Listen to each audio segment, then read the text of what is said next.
अस्सलाम वालेकुम जी। एक बड़ी ताज़ा ख़बर है, ब्रेकिंग न्यूज़ है आप हजरात के लिए कि जनाब ताबिश हाशमी साहब ने एक बहुत बड़ा प्रैंक किया है आपके साथ, और बिलखुसूस उस तबके के साथ जो उनको बैन करना चाह रहा था।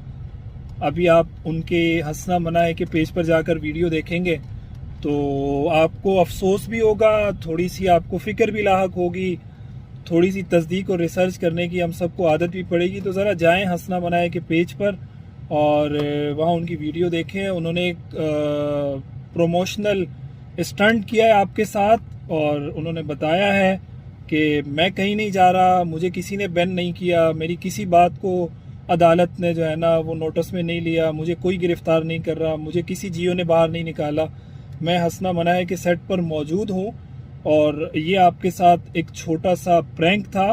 तो आप सब हज़रात कैमरे की तरफ देखकर हाथ हिला दें।